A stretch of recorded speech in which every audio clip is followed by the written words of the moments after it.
It's time to take a new approach to finding true fulfillment in your career, health, and state of mind through insightful conversations with those who have found their professional and personal passions while achieving balance. Whether it's entrepreneurs, athletes, or healthcare professionals, we bring you real people, real growth right here on the Boost Podcast. Now, here's your host, Elena Lipson. Hey Boost Squad, and welcome to episode 36. Elena Lipson here, and I am pumped to introduce today's featured guest, Ronen Gafni. Ronen, are you ready to join the Boost Squad? Sure, Lena.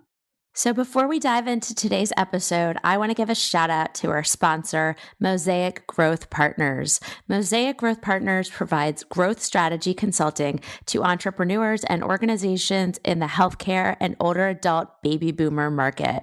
They can help you bring a new product or service to market, identify and engage new customers and partners, or grow your market share. They also provide coaching and training. For more information, go to mosaicgrowth.com. That's mosaicgrowth.com. Now back to today's featured guest. So Ronen is a serial entrepreneur who grew up in the startup nation of Israel, trading on the stock market, operating a branding company, training companies, and more. He is the creator and founder of FreshBiz and the FreshBiz game developer as well. Ronen also co-authored the book, The New Entrepreneurz, Changing the Way You Play Life. And he's also a visionary global trainer or business coach, as many like to call him. Ronen's been featured on TV, radio, and magazines talking about the future of business, and he has trained over 15,000 people across 20 countries on innovation and entrepreneurial thinking. As a keynote speaker and futurist, Ronen masterfully weaves together new approaches to business, education, design, and lifestyle. So there's so much I want to get into with you today, Ronen. So let's just start with FreshBiz. Can you tell us what are the 3 things that we should know about this business?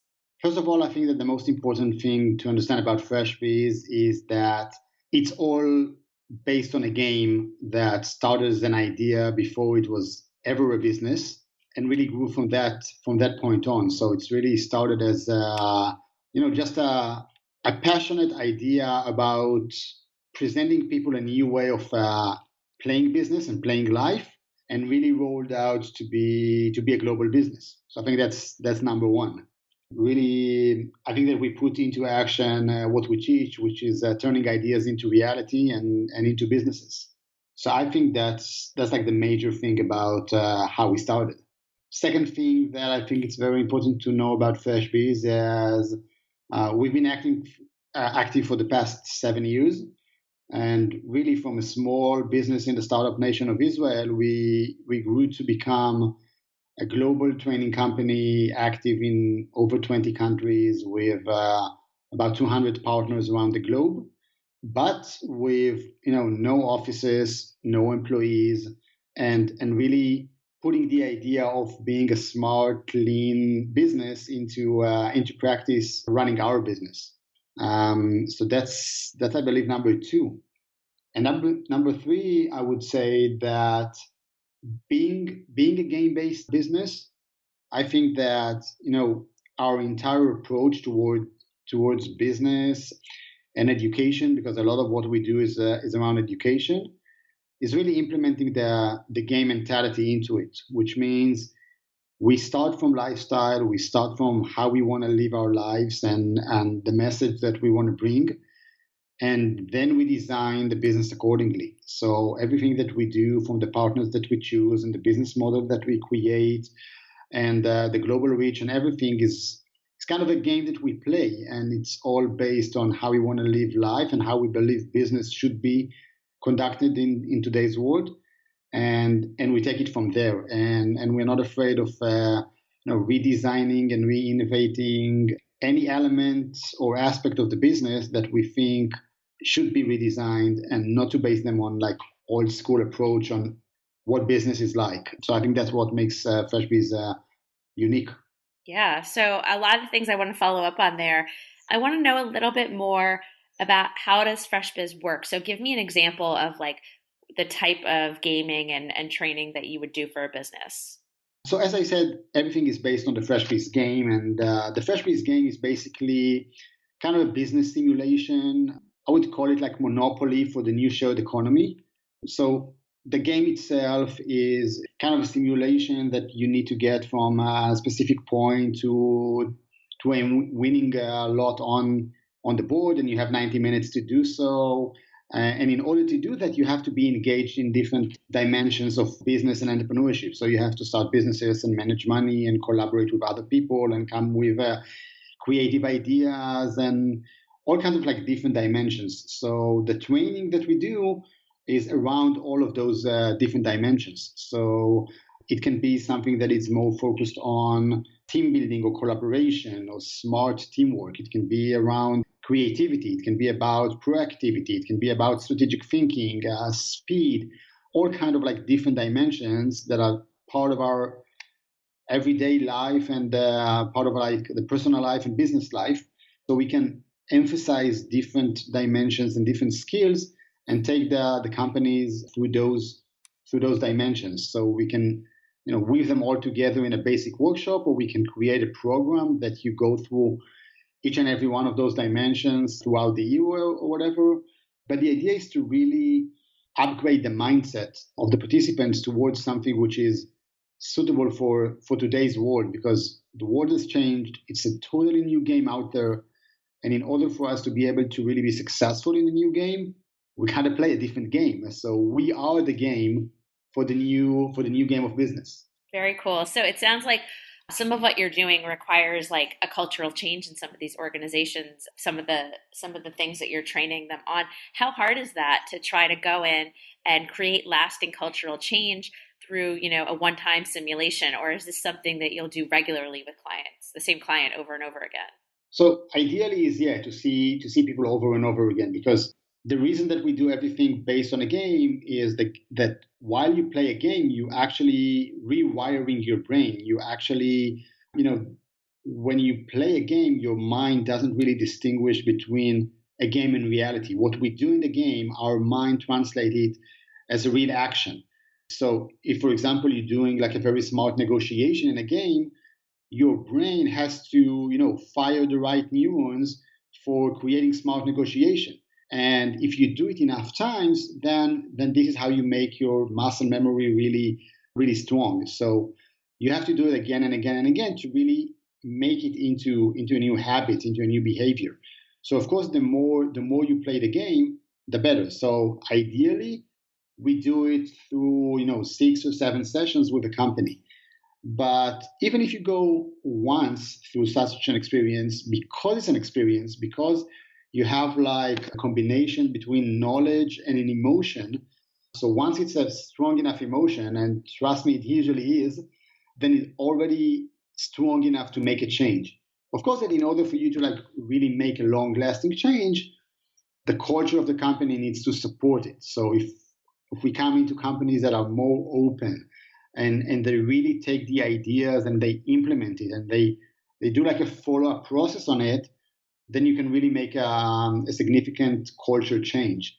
If you see it as another fun day and then, okay, back to normal, then of course you wouldn't see like a long-lasting effect. So at the end of the day, I really think it's about the management and about the people that are willing and are really authentic in taking those insights and ideas and really put them into place within the company culture. So it really depends on the people. But that's definitely a strong infrastructure to build a smart culture on top of it. Yeah, I mean, I think with any change in any organization, big or small, or even just personal change, you really need to have some degree of openness to it for it to have any successful effect. So that makes a lot of sense. Definitely. It's all about the openness. Yep. So you've trained over 15,000 people across 20 countries, but you said you have no offices and no employees. So talk to me a little bit about that model and how you're able to support all of these clients without employees and without offices. First of all, I think that it starts from really understanding what's the lifestyle that you want to create for yourself and for your business. Because according to this, you always, make the choices how you want to design your business and how you want to design your business model. So for us, I think there are like 2 major elements in designing our life. One is freedom. We want to be able to move around and have the level of freedom that we are not committed or have obligations to specific people that need to get to the office every day and be employees, or we don't want to be tied out to a specific location. So we chose to do it with no offices. It makes us become easy travelers, and it's really being able to maintain a very lean startup. And the second one is that me personally, I don't like to have people working for me. I love to have people working with me. And I love the fact that everyone who's involved in the business is doing it because he has an interest in really making the business successful. And his own personal interest is what makes him stick, and not like a salary that he gets or anything like that. So we chose to create a business model that is based on partnerships. So we have partners, we have trainers and facilitators across the globe that get our game, our methodology. We teach them and we train them how to do it, and they basically deliver it in their own territories. So this way we can really be all over the place, but we don't need to have any of our staff there or employees or officers, because we have partners all around the globe, and this is how we do it, basically. That's awesome. You are speaking my language, because I too love to have that freedom kind of to work from, wherever I feel like working. And I'm not a big fan of managing big teams. I found when I worked at companies and I was managing big teams, I was not really doing the work that I loved. I was managing people. So this model makes a lot of sense, and it's something that resonates with me, and I really like it. But let's shift gears a little bit. So when you look at entrepreneurial thinking and the role of game-based learning, what do you see now and in the future? So first of all, I see regarding the game-based learning that this is really catching up, and people are really, really starting to understand that the best way to teach and to learn is through an experience. And if it's based on a game, then that's awesome, because standing in front of a class and talk, all those talking heads and just pitching on a subject is pretty old school. We also do that. We also, talk and lecture, but I think that it has to be connected to an experience, because we know that, it's way more effective when you go through an experience regarding the long-lasting effect of what you just been learning. So really, we see a really big shift towards experience-based learning and game-based learning. Also, as I said before, because a game can rewire your brain, it's very, very effective. So what you can achieve in a half day of playing or 2 hours of playing a game can be achieved in just talking or speaking, or you'll need like 10 sessions to really deliver and make the change that a 2-hour game can deliver. So we see a lot of companies getting it nowadays and really moving towards game-based learning. So that's regarding like the games. It's a huge trend. We see really the biggest companies in the world either looking for the right games or developing games or really getting into that area. Regarding entrepreneurial thinking, I think that this is the number one skill that companies are looking for nowadays. Not all of them really know to call it that way. Some people are trying to break it down into different skills, teamwork or creativity or proactivity, or being more proactive, or being the CEO of your position in the company, or all kinds of different descriptions. But at the end of the day, it's they want their managers and employees to think like entrepreneurs. They want them to be creative enough. They want them to be able to do more with less. They want them to be initiatives. They want them to be, really full of ideas and proactive, and seeing a bigger picture and being able to manage the budget. So if you take all of those different skills, if you put them under one name or under one umbrella, at the end of the day, you see that this is basically being an entrepreneur. So a lot of companies now seeing that entrepreneurial thinking is really the number one skill that are looking for. And in the future, I think that will be even more significant, because all the old models of employment and of business structure are really breaking down nowadays. And even if you got yourself a job, or if you're a manager, it's a constant process of reinventing your position, of bringing value into the table, of coming up with new ideas. It's not just like, okay, I got a job, so now I can rest for like the next 20 years until I'm going out to pension. It's like you really need to be very, very active no matter what your position is. And you always have to reinvent your business and your position and your team. So I see this as something that is going to be even more significant in the workplace. Yeah, absolutely. I think my experience when I was working kind of in corporate America here was that you're right. They did want to see more entrepreneurial thinking, but what I found was sometimes the culture or the organization's processes didn't really allow for it. Even though people were saying they wanted it, they still were asking for new ideas, but asking you to go through the old process and the old way of doing things, and leadership might still be thinking the old way. And so I imagine that that's a challenge that you might see in your business as well. And does your game sort of help change that mindset a little bit to allow entrepreneurial thinking to really flourish in places where maybe it hasn't before? Yeah, of course, I totally agree with what you're saying. Like there is always, a gap between a new idea and actually being able to embed that new idea. So of course, they're looking for entrepreneurial thinking, but the old school mindset is still rules. And although you're asking for the new ideas, it's not that easy to actually embrace them when you get them.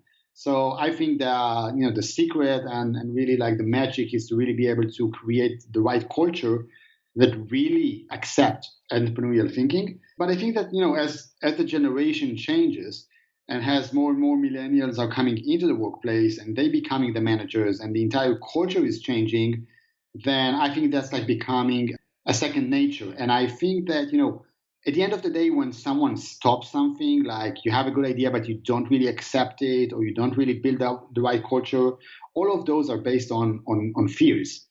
And what the game does, it really breaks the fears that are in the base of the old mindset.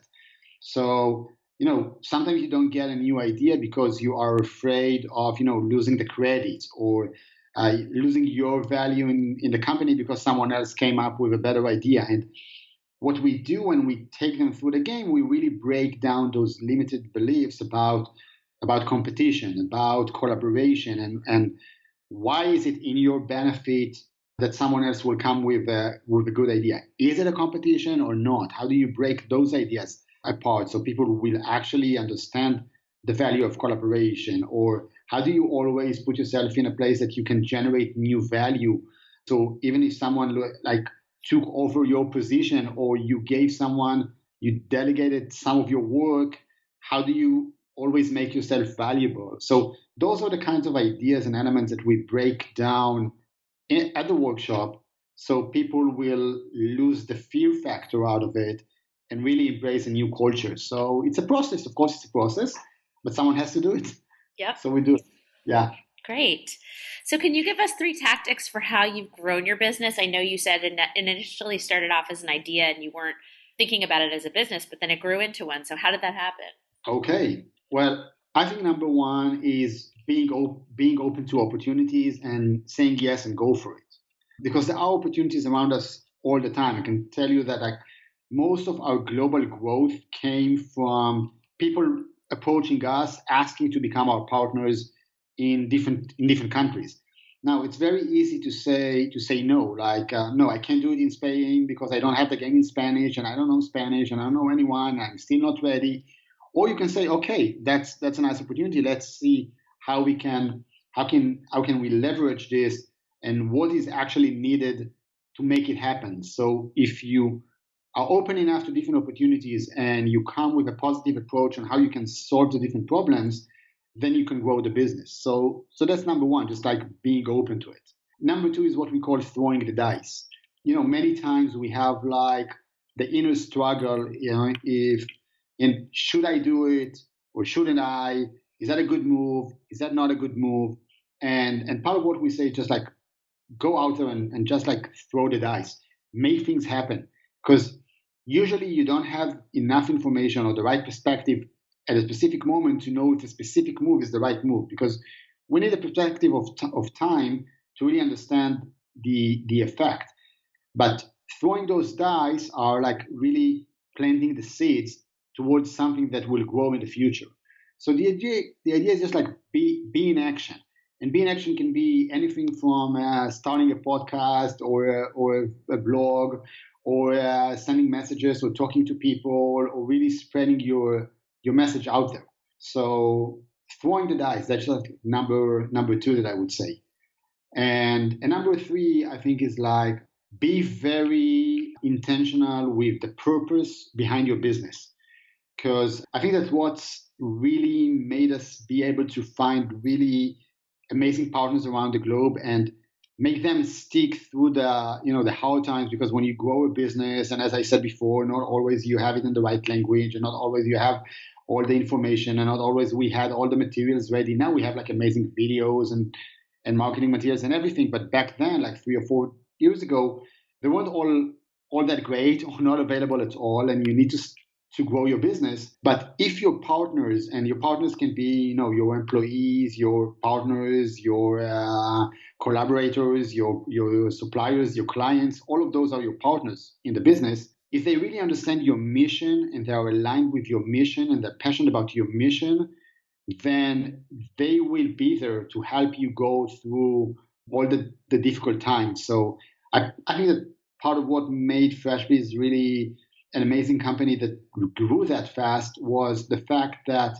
everyone who came aboard is really aligned with our message of really changing the mindset and building a better business environment for people to thrive in the new world. It's not about making more money. It's not about making FreshBiz more successful. It's about spreading the right message that they really believe in. So if you really understand your message and your purpose, and you know how to deliver it, then that's really a huge supporter for growing a business. Yep. So those are great tactics. Being open to opportunities, saying yes and going for it, being in action and just taking the chance and throwing the dice, and then being really intentional about your purpose and making sure that everyone's aligned around that message and delivering it. But I'm sure, throughout your journey that doing some of those things may not have always resulted in success. And I'd love for you to tell us about a time when you might have stagnated or stopped making progress, and then how you got things back on track. Of course, there are many moments like this. And I think that like the two major, I would say, understandings and actions about it is, first of all, is the understanding. The understanding that business has seasons, and sometimes it's winter and sometimes it's summer, and just like being in an understanding that this is part of the process already makes it easier to accept it. Because if winter comes, then first of all, you know that, okay, it's winter time. I get it. Let's see what I can do about it. But I always remember that summer is right around the corner. So the seasons of the business is something that you need to acknowledge and understand. And same goes when it's summer. When it's summer and everything is going smooth and you're succeeding and you're making good sales, you need to understand and you need to know that winter will be there. And if you build the business in the right way, then winter won't be that cold. So first of all, the basic understanding that this is how business flows, just like people. Also, as people, we have like low seasons and high seasons, and that's all okay and all right. Second thing is like, okay, what do you do when winter comes? So what I find is the best tactic is really be in action. Being in action really takes you out of the low season. And I can really share with you that I had like a low season a few months ago, and I really felt like things are kind of like stopping for us and not happening at the rate that we would like to do. And I immediately started being in action. So I opened a podcast, and I created a video vlog, and I was starting to delivering new talks and developing new content. So like being in action puts you in a higher frequency. Basically, it's you vibrate on a higher frequency, and things starts happening to you. So the best way to get out of winter is like really being in action. Sometimes you need to to take all your strength and like put it together and really be there. So you can start with really small actions, but the secret is always being in action. Yeah, I totally agree. I think sometimes when things are slow or they're not going the way they want, if you have a tendency to kind of just like dwell on that and feel sorry for yourself and be upset, you're not going to get out of it, because Right. you're going to get in this bad mindset and you kind of get back what you put into the universe. And so if you're in action, you're likely interacting more with people. Your brain is working, like you said, at a higher frequency. So you're more likely to come up with new ideas, and eventually you're going to get back on track. So I like what you said there. So you obviously have built your business to fit in with your lifestyle. And I want to hear a little bit about how you take care of yourself while you're building this business. So first of all, as I said before, as you mentioned now, is like it fits my lifestyle. So the number one effect around it is that I'm happy with my life. So that's very important, because when I wake up, to do my work, so I'm happy. I'm not waiting for the weekends, and I'm not depressed on the Sundays or Mondays. I'm really excited about what I do, because I do it in a way that I like. So that's really important. I really, maintain good health by, first of all, positive thinking, which is very important. I really pay attention to what I eat. I think it's very important as well. I don't do so much exercise. I'm not that kind of a guy, but just finding myself eating right, and I never miss a breakfast or lunch because I work too hard or anything like that. It's like very important. I travel a lot, and that's amazing, because I get to see new places. And when you travel a lot, it's not just about like taking a break from what you do. Is seeing new places and meeting new people always keeps your brain working. So it keeps it young and keeps it vivid, and it's like really, you're always in action. I think one more thing that's very important about this is like we always like planning what exciting things can happen to us in the future. So we are always missing the future instead of missing the past. And also I take care of like my family life. I spend a lot of time with my kids and my wife. I break for weekends and like trips around the globe. And every time we go and run a workshop somewhere around the globe, I make sure that my wife comes with me at least like 5 or 6 times a year. So we work on our relationship as well. And it's not just about like the house chores, but it's also the fun parts and spending time with friends. So, just being in a general healthy environment, not that stressful, and taking the time off. I think that's a secret, my secret at least. Yeah, I mean, it sounds like you really know what kind of your optimal state is, and you've done a lot to create a life around that. So you've given us a ton of great tips and information today, but let's go ahead and close with a parting piece of guidance for us. Since most of what I do is teach people how to break the patterns of the old school mindset and embrace the new one, I think that the best advice that I can give people is that whatever you're facing in your business, step one is just like start from kind of like with a clean canvas. Put everything you know about business aside and just think for a second, if I needed to reinvent this aspect of my business, how would I do it nowadays? Like if you need to reprice your products, or you need to redesign your business model, or you need to do marketing, or you need to manufacture, whatever, put aside everything you know about what you think is the right way to do it, or what people have been done for decades, and just like do kind of like a thought experiment on how do you do it if now is the first time that someone ever invented business model or pricing or manufacturing. And when you come from a place like this, then you always come up with new and creative ideas, and it always fits you and your business and your specific needs and ideas. And I always find this as like a fresh starting point to face any challenge. So that's my tip.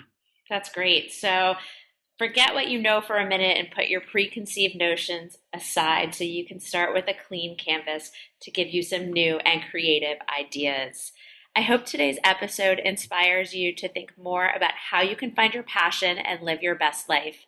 For more information, including links to resources that Ronen and I chatted about today and how best to get in touch with him, head on over to our website, theboostpodcast.com, and check out our show notes from this episode and catch the Boost bonus. Ronen, I want to thank you for sharing your journey with us today. And remember, anything is possible for you. Now that you've completed this episode, the next step is to join the Boost Squad for strategic insights, tips, and tricks, as well as exclusive resources designed specifically to accelerate your personal and professional growth. All this and more is waiting for you at mosaicgrowth.com.